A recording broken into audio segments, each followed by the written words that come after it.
Oh, how about that?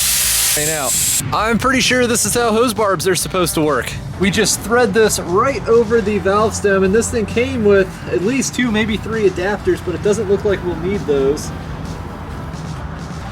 Alright, so I think I've got the hang of this now. What we do is we fill up this funnel as much as we can, we raise it up, and what this does is it makes it so the amount of air-liquid mixture that's trapped in here is very small, and so as you can see, this fluid flows right in. Then what we do is we lower this, and it coughs a little bit, sputters a little bit, and that's the trapped air escaping that was in the tire and has now been replaced by liquid.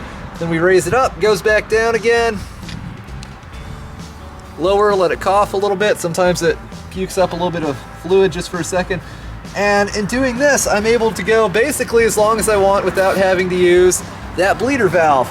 So, well, this might not be the most thrilling thing in the entire world, and it sort of is the definition of busy work. We're actually moving through it pretty quickly now. That being said, if you live up north, so you got to put like 20 gallons of antifreeze in each tire to keep it from freezing, then you might want to plan an afternoon for this. All right, we got the water hose connected. Hear that? It's working.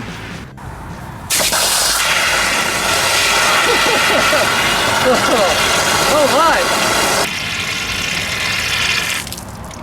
All right, yeah, that's good enough. All right, so tractor's roughly 600-ish pounds heavier.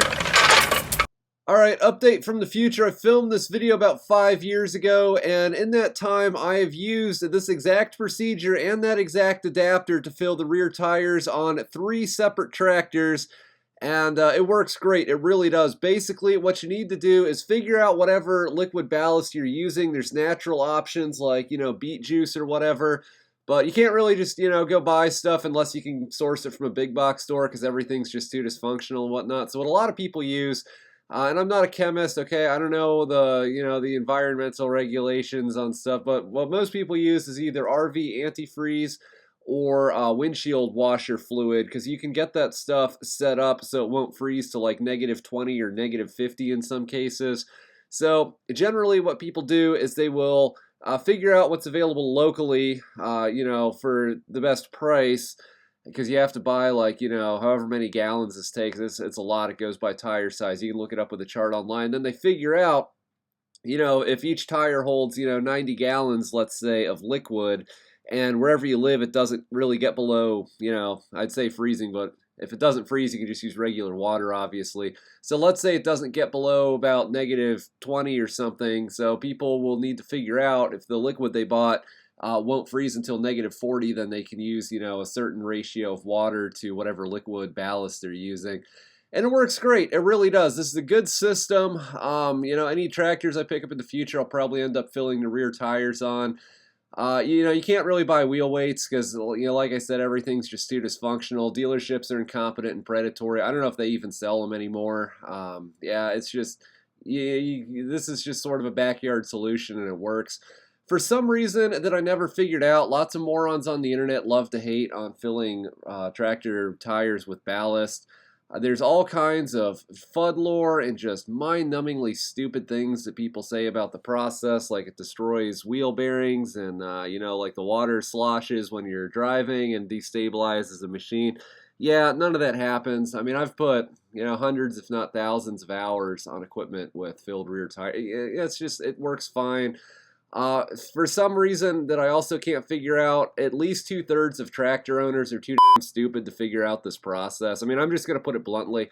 I've seen so many people that, they can't figure out the concept of you attach an adapter to the valve stem and then just use a piece of hose to pour in liquid. It's not that hard. They rig up all kinds of Rube Goldberg, with pumps and everything. I have no idea why. It's not that difficult, but at least 2/3 of tractor owners can't figure it out. And also a lot of farm equipment dealers can't figure it out. I've known people who've tried to buy brand new tractors and they're not mechanically inclined, so they ask the dealer, can you fill the tires with liquid ballast? And they literally have no idea how to do it. Yeah, of all the things that there's just a ridiculous amount of FUD lore, bad information, and general stupidity about, adding liquid ballast to tractor tires is like really up there for some reason. But look, if you have half a brain, it's not that difficult. Okay, you get the adapter, you get a length of hose, you just pour in a little fluid, raise the funnel, it goes back down.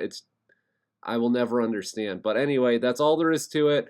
If you're in the small minority of humanity who's capable of processing that, it's a great option to add a lot of weight for not much money.